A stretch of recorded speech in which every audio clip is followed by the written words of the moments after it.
ಕೇರಳದ ವಯನಾಡಿನಲ್ಲಿ ಗುಡ್ಡ ಕುಸಿತದಿಂದ ಸಾಕಷ್ಟು ಜನರು ಬದುಕು ಕಳೆದುಕೊಂಡಿದ್ದಾರೆ. ಮನೆ ಮಠ ಕಳೆದುಕೊಂಡವರ ಬದುಕು ದುಸ್ತರವಾಗಿದ್ದು, ಇಲ್ಲೊಂದು ಶಾಲೆಯ ಮಕ್ಕಳು ಸಹಾಯದ ಹಸ್ತ ಚಾಚಿದ್ದಾರೆ. ಸಂತ್ರಸ್ತರ ಕಷ್ಟಕ್ಕೆ ಸ್ಪಂದಿಸುವ ಮೂಲಕ ಮಾದರಿಯಾಗಿದ್ದಾರೆ. ಹಾಗಿದ್ರೆ ಯಾರು ಆ ಮಕ್ಕಳು, ಯಾವುದು ಆ ಶಾಲೆ ಅಂತೀರಾ? ಇಲ್ಲಿದೆ ನೋಡಿ. ವಯನಾಡು ಸಂತ್ರಸ್ತರಿಗೆ ಸಹಾಯದ ಹಸ್ತ ಚಾಚಿದ ವಿದ್ಯಾರ್ಥಿಗಳು. ದಾವಣಗೆರೆ ಜಿಲ್ಲೆಯ ಹರಿಹರ ಪಟ್ಟಣದ ಸಂತ ಅಲೋಶಿಯಸ್ ಶಾಲೆ ಹಾಗೂ ಪದವಿ ಪೂರ್ವ ಕಾಲೇಜಿನ ವಿದ್ಯಾರ್ಥಿಗಳು. ಮಕ್ಕಳ ಕಾರ್ಯಕ್ಕೆ ಸಾರ್ವಜನಿಕರಿಂದ ಮೆಚ್ಚುಗೆ. ದಾವಣಗೆರೆ ಜಿಲ್ಲೆಯ ಹರಿಹರ ಪಟ್ಟಣದ ಅಮರಾವತಿಯಲ್ಲಿರುವ ಸಂತ ಅಲೋಶಿಯಸ್ ಶಾಲೆ ಹಾಗೂ ಪದವಿ ಪೂರ್ವ ಕಾಲೇಜಿನ ಮಕ್ಕಳು ವಯನಾಡು ಸಂತ್ರಸ್ತರಿಗೆ ಧ್ವನಿಯಾಗಿದ್ದಾರೆ. ಗುಡ್ಡ ಕುಸಿತದಿಂದ ಜೀವನವನ್ನೇ ಕಳೆದುಕೊಂಡಿರುವ ಬೆಟ್ಟದ ಜೀವಗಳ ಕಣ್ಣು ಒರೆಸಲು ಮಕ್ಕಳು ಮುಂದಾಗಿದ್ದಾರೆ. ಸಂತ್ರಸ್ತರಿಗೆ ಬೇಕಾಗುವ ದಿನಬಳಕೆ ವಸ್ತುಗಳನ್ನು ಶೇಖರಿಸಿರುವ ಪುಟಾಣಿಗಳು ವಸ್ತುಗಳನ್ನು ಕೇರಳಕ್ಕೆ ಕಳುಹಿಸಲು ತಯಾರಿ ನಡೆಸಿದ್ದಾರೆ. ಶಾಲೆಯ ಆಡಳಿತ ಮಂಡಳಿ ಅಗತ್ಯ ವಸ್ತುಗಳನ್ನು ಶೇಖರಿಸಿ ಎಂದು ಒಂದು ಸಂದೇಶವನ್ನ ರವಾನಿಸಿದ್ದೇ ತಡ. ಈ ಶಾಲೆಯ ಮಕ್ಕಳು ಮನೆಗಳಿಂದ ಅಗತ್ಯ ವಸ್ತುಗಳನ್ನು ಶಾಲೆಗೆ ತಂದು ಇರಿಸಿದ್ದಾರೆ. ಅಲ್ಲದೆ ಹರಿಹರ ನಗರದ ಮಾರುಕಟ್ಟೆಯಲ್ಲಿರುವ ಅಂಗಡಿಗಳಿಗೆ ತೆರಳಿ ಅಂಗಡಿ ಮಾಲೀಕರಿಗೆ ಕೇರಳದ ಪರಿಸ್ಥಿತಿಯನ್ನ ಮನಮುಟ್ಟುವಂತೆ ಮನವರಿಕೆ ಮಾಡಿ ಅಗತ್ಯ ವಸ್ತುಗಳನ್ನು ಪಡೆದು ತಂದಿದ್ದಾರೆ.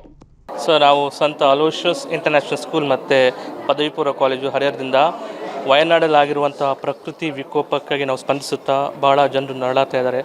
ಅದಕ್ಕೋಸ್ಕರ ನಮ್ಮ ಶಿಕ್ಷಕರು ಮತ್ತು ವಿದ್ಯಾರ್ಥಿಗಳು ಅವರೇ ಮುಂದಾಳತ್ವ ತೆಗೆದುಕೊಂಡು ನಾವು ಏನಾದರೂ ಮಾಡಬೇಕು, ಅವರಿಗೆ ನಮ್ಮ ವತಿಯಿಂದ ಸಹಾಯ ಮಾಡಬೇಕಂತ ಅವರೇ ತಮ್ಮ ಮನೆಗಳಿಗೆ ಹೋಗಿ ತಮ್ಮ ಪೋಷಕರ ಜೊತೆ ಮಾತಾಡಿ ಎಷ್ಟಾದ ಮಟ್ಟಿಗೆ ನಾವು ಹಲವಾರು ಸಾಮಗ್ರಿಗಳನ್ನು ಒಟ್ಟಿಗೆ ಸೇರಿದ್ದೇವೆ.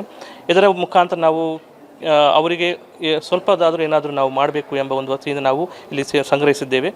ಈ ನಾವು ಸಂಗ್ರಹಿಸಿರುವಂತಹ ಎಲ್ಲ ವಸ್ತುಗಳು ನಮ್ಮದೇ ಆದ ಅಲೋಶಿಯಸ್ ಕಾಲೇಜ್ ಮಂಗಳೂರಿಗೆ ತಲುಪ್ತದೆ. ಅಲ್ಲಿ ಅವರು ತಮ್ಮ ಒಂದು ಸಂಪರ್ಕ ಮುಖಾಂತರ ಅವರು ಮನೆಗಳಿಗೆ ಹೋಗಿ ಕೇರಳಕ್ಕೆ ಹೋಗಿ ವಸ್ತುಗಳನ್ನು ಕೊಡ್ತಾರೆ. ಈ ರೀತಿ ಎಷ್ಟಾಗುತ್ತೋ ಅಷ್ಟು ನಾವು ಪರಿಹಾರ ನೀಡಬೇಕಾಗಿ ಅಂತ ಒಂದು ಮನಸ್ಸಿಂದ ನಾವೆಲ್ಲ ಒಟ್ಟುಗೂಡಿ ನಾವು ಒಂದು ಆಯೋಜಿಸ್ತೇವೆ. ಈ ಒಂದು ಬೇಕಾಗಿರುವಂಥ ದವಸ ಧಾನ್ಯಗಳು ಮತ್ತು ದಿನನಿತ್ಯಕ್ಕೆ ಬೇಕಾಗುವಂಥ ವಸ್ತುಗಳು, ಸಾಬೂನಾಗಿರ್ಬೋದು ಮತ್ತು ಬೆಡ್ಶೀಟ್ ಆಗಿರ್ಬೋದು, ವಸ್ತ್ರಗಳಾಗಿರ್ಬೋದು.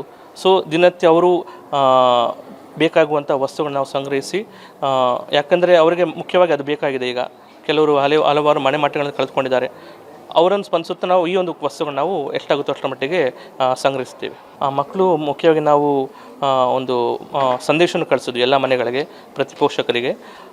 ಅವರೇ ಕೆಲವು ಮುಂದಾಳತ್ವ ತೆಗೆದುಕೊಂಡು ಮನೆಯಿಂದ ನಾವು ಕೂಡ ವಸ್ತುಗಳನ್ನ ತರ್ತೇವೆ. ಕೆಲವರು ಹಳ್ಳಿಗಳಿಂದ ಬರ್ತಾರೆ, ಕೆಲವರು ಸಿಟಿಯಿಂದ ಬರ್ತಾರೆ, ಟೌನಿಂದ ಬರ್ತಾರೆ. ಸೊ ಎಷ್ಟಾಗುತ್ತೋ ಅಷ್ಟು ಮನೆಯನ್ನು ತಂದಿದ್ದಾರೆ ಮತ್ತು ತಂದ್ಬಿಟ್ಟು ನಮ್ಗೆ ಹೇಳಿದ್ರು ಥರ ನಾವು ಹೇಗಾದ್ರು ಮಾಡುವಂತ ನಾವು ಏನು ಮಾಡಿದ್ವಿ ಅಂದರೆ ಒಂದು ಆಯೋಜನೆ ಮಾಡಿದ್ವಿ. ಶಾಲೆ ಮತ್ತು PUC ಒಟ್ಟಿಗೆ ಬಂದು ಎಷ್ಟಾಗೋದಷ್ಟು ಮಟ್ಟಿಗೆ ನಾವು ಸಂಗ್ರಹಿಸಿ ಮಾಡ್ತೇವೆ. ವಿದ್ಯಾರ್ಥಿಗಳು ಬಟ್ಟೆ, ಚಪ್ಪಲಿ, ಸೀರೆ, ಸ್ವೆಟರ್, ನೀರಿನ ಬಾಟಲ್, ಬೆಡ್ಶೀಟ್, ಅಕ್ಕಿ, ಕುಚಲಕ್ಕಿ, ಎಣ್ಣೆ, ಪೇಸ್ಟ್, ಬ್ರಷ್, ಸ್ನಾನದ ಸೋಪ್, ಬಟ್ಟೆ ಸೋಪ್ ಹೀಗೆ ದಿನಬಳಕೆ ವಸ್ತುಗಳನ್ನು ತಂದು ಶೇಖರಿಸಿದ್ದಾರೆ. ಮಕ್ಕಳು ಸಂಗ್ರಹಿಸಿರುವ ವಸ್ತುಗಳನ್ನು ಮಂಗಳೂರಿನಲ್ಲಿರುವ ಸಂತ ಅಲೋಶಿಯಸ್ ಕಾಲೇಜಿಗೆ ಶುಕ್ರವಾರ ಕಳುಹಿಸಲಾಗುತ್ತದೆ. ಬಳಿಕ ಮಂಗಳೂರಿನಿಂದ ಮಕ್ಕಳು ಕಳುಹಿಸಿರುವ ವಸ್ತುಗಳನ್ನು ವಯನಾಡಿಗೆ ತೆರಳಿ ಶಾಲೆಯ ಆಡಳಿತ ಮಂಡಳಿ ಸಂತ್ರಸ್ತರಿಗೆ ವಿತರಣೆ ಮಾಡಲಿದೆ. ಅನ್ನದಾನಕ್ಕಿಂತ ಶ್ರೇಷ್ಠ ದಾನ ಇನ್ನೊಂದಿಲ್ಲ ಅಂತ ಹೇಳುವಂತೂ ಬಲ್ಲವರ ಸೊಲ್ಲು. ಹಾಗಿರುವಾಗ ವಯನಾಡಿನಲ್ಲಿ ನಡೆದಂತಹ ಒಂದು ರಣರೋಚಕವಾದಂತಹ ಭೀಕರವಾದಂತಹ ಗುಡ್ಡ ಕುಸಿತವನ್ನು ನೀವೆಲ್ಲ ಮಾಧ್ಯಮಗಳಲ್ಲಿ, ಪತ್ರಿಕೆಗಳಲ್ಲೆಲ್ಲ ನಾವು ನೋಡಿದ್ದೇವೆ, ಗಮನಿಸಿದ್ದೇವೆ. ಹಾಗಿರುವಾಗ ಆ ಒಂದು ಸಂದರ್ಭದಲ್ಲಿ ಅವರ ನೋವಿಗೆ ಮನ ಕರಗುವಂಥದ್ದು, ಅದು ಮನ ಮಿಡಿಬೇಕಾಗಿರೋ ಒಂದು ಮನುಷ್ಯತ್ವದ ಲಕ್ಷಣ. ಹಾಗಿರುವಾಗ ನಾವೆಲ್ಲರೂ ಕೂಡ ಇನ್ನೊಬ್ಬರು ಕಷ್ಟದಲ್ಲಿರುವಂಥ ನೋಡಿ ನಾವು ಖುಷಿ ಪಡುವಂಥದ್ದು, ಅದು ಯಾರಿಗೂ ಆ ಮನಸ್ಸು ಬರಲ್ಲ. ಹಾಗಿರುವಾಗ ಅಲ್ಲಿ ಎಷ್ಟೋ ಮಂದಿ, ಸುಮಾರು ಈಗಾಗಲೇ 400ಕ್ಕೂ ಹೆಚ್ಚು ಮಂದಿ ಏನಾಗಿದ್ದಾರೆ ಅಂತ ಮಣ್ಣಿನಡಿ ಸಿಲುಕಿ ಸಾವನ್ನಪ್ಪಿದ್ದಾರೆ. ಈಗಲೂ ಕೂಡ ಆ ಹೆಣಗಳನ್ನು ನಾಯಿಗಳು ಆ ವಾಸನೆಯನ್ನು ಗ್ರಹಿಸುವ ಮುಖಾಂತರ ತೆಗಿತಾ ಇದೆ. ಅದೆಷ್ಟೋ ಮಂದಿ, ಸುಮಾರು 9,000 ಮಂದಿ ಗಂಜಿ ಕೇಂದ್ರಗಳಲ್ಲಿ, ನಿರಾಶ್ರಿತ ಕೇಂದ್ರಗಳಲ್ಲಿ, ಚರ್ಚು, ಮಸೀದಿ, ದೇವಸ್ಥಾನಗಳಲ್ಲಿ, ಶಾಲೆಗಳಲ್ಲಿ ಅವರಿಗೆ ಆಶ್ರಯವನ್ನು ಕೊಡಲಾಗಿದೆ. ಹಾಗಿರುವಾಗ ಅವರಿಗೆ 3 ಹೊತ್ತಿನ 1 ಹೊತ್ತಿನ ಊಟಕ್ಕೂ ಗತಿ ಇಲ್ಲದ ರೀತಿಯಲ್ಲಿ ಅವರು ಪರದಾಡುವ ಸಂದರ್ಭದಲ್ಲಿ ತಮ್ಮ ಕುಟುಂಬದ ಸದಸ್ಯರನ್ನು, ಅದೇ ರೀತಿ ತಮ್ಮ ಮನೆಯ ಸದಸ್ಯರನ್ನು ಸ್ನೇಹಿತರನ್ನೆಲ್ಲ ಕಳ್ಕೊಂಡು ಏಕಾಂಗಿಯಾಗಿರುವ ಸಂದರ್ಭದಲ್ಲಿ ಅವರಿಗೆ ನಾವು ಸಹಾಯ ಮಾಡುವಂಥದ್ದು ಅದೊಂದು ಮಾನವ ಧರ್ಮ, ಮನುಷ್ಯತ್ವದ ಲಕ್ಷಣ. ಈ ಗುಣ ವಿದ್ಯಾರ್ಥಿಗಳಿಗೆ ಎಳವೆಯಲ್ಲಿಯೇ ಬರಬೇಕು, ಅವರಿಗೆ ಮುಂದೆ ಏನು ಸ್ಫೂರ್ತಿಯಾಗಬೇಕು. ಈ ಒಂದು ಸೇವಾ ಕಾರ್ಯ ಅಥವಾ ಅಲ್ಲಿ ಕಷ್ಟದಲ್ಲಿದ್ದವರು ನೆರವಾಗುವಂಥದ್ದು ಬರೀ ಸರ್ಕಾರದ ಮೇಲೆ ನಾವು ಗೂಬೆ ಕೂರಿಸಿಕೊಂಡು ಸುಮ್ಮನಿರುವಂಥದ್ದಲ್ಲ.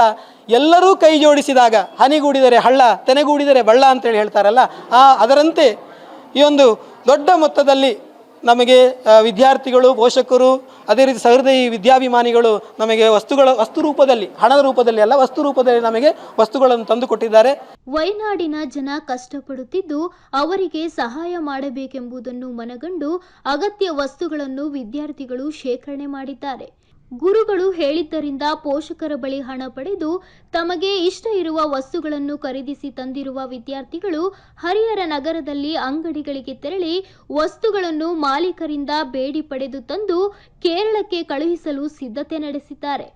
ನಮ್ಮ ಶಾಲೆಯಲ್ಲಿ ಮಾನವೀಯತೆ ಬಗ್ಗೆ ಪಾಠ ಮಾಡಿದ್ದಕ್ಕೆ ನಾವು ಕೇರಳ ಜನರ ಪರ ಮಾನವೀಯತೆ ಮೆರೆಯುತ್ತಿದ್ದೇವೆ ಎಂದು ಕಾಲೇಜಿನ ವಿದ್ಯಾರ್ಥಿಗಳು ಸಂತಸ ವ್ಯಕ್ತಪಡಿಸಿದರು. ನಾವು ಹೇಳಿರೋ ಪ್ರಕಾರ ವಯನಾಡಿನಲ್ಲಿ ಕಷ್ಟ ಮತ್ತು ದುಃಖ ಪಡುತ್ತಿರುವವರನ್ನೆಲ್ಲ ನೋಡಿ ನಾವುಗಳು ನಮ್ಮಲ್ಲಿ ಆದಷ್ಟು ಸಹಾಯವನ್ನು ಮಾಡಿದ್ದೇವೆ. ಸಂಗ್ರಹ ಮಾಡಿರೋದು ಆಹಾರ ಪದಾರ್ಥಗಳು, ದಿನನಿತ್ಯ ವಸ್ತುಗಳನ್ನು ಅವರಿಗೆ ನೀಡಿದ್ದೇವೆ. ಅಕ್ಕಿ, ಬೇಳೆ, ಎಣ್ಣೆ ಮತ್ತು ಅವರಿಗೆ ನೀಡಲು ಬಟ್ಟೆಗಳನ್ನೆಲ್ಲ ಅವರಿಗೆ ಕೊಟ್ಟಿದ್ದೇವೆ. ನಮಗೆ ಗುರುಗಳೆಲ್ಲರೂ ತಿಳಿಸಿರುವ ಹಾಗೆ ನಾವು ನಮ್ಮ ಪೋಷಕರನ್ನು ಕೇಳಿದ್ವಿ. ನೆಕ್ಸ್ಟ್ ಅವರು ನಮಗೆ ತಂದುಕೊಟ್ರು. ನಾನು ಹೇಳಿರೋ ಪ್ರಕಾರ ಆಹಾರ ಪದಾರ್ಥಗಳು, ಅಕ್ಕಿ, ರಾಗಿ, ಬೆಣ್ಣೆ, ಎಣ್ಣೆ ಮತ್ತು ಟೀ ಪುಡಿ, ಸಕ್ಕರೆ ಅವನ್ನೆಲ್ಲ ನೀಡಿದ್ದೇವೆ. ಈಗ ನಾವು ಅದನ್ನು ಮ್ಯಾಂಗ್ಳೂರ್ ಮೇನ್ ಬ್ರಾಂಚಲ್ಲಿ ಕಳಿಸಿ ಅಲ್ಲಿಂದ ವಯನಾಡಿಗೆ ಹೋಗುತ್ತದೆ. ತುಂಬ ಖುಷಿ ಆಗ್ತಾ ಇದೆ. ಯಾಕಂದರೆ ಇಲ್ಲಿ ನಮಗೆ ಗುರುಗಳೆಲ್ಲ ಕಲಿಸೋದು ಬರೀ ಓದೋದಷ್ಟೇ ಅಲ್ಲ, ಮನುಷ್ಯತ್ವ ಇರಬೇಕು. ಅದಕ್ಕಾಗಿ ಅವರಿಗೆ ಕಳಿಸಿದಾಗ ಅವರ ಮುಖದಲ್ಲಿ ಒಂದಿಷ್ಟು ನಗು ಬಂದರೆ ಅದು ನಮಗೋಸ್ಕರ ಭಾಳ ಚೆನ್ನಾಗಿ.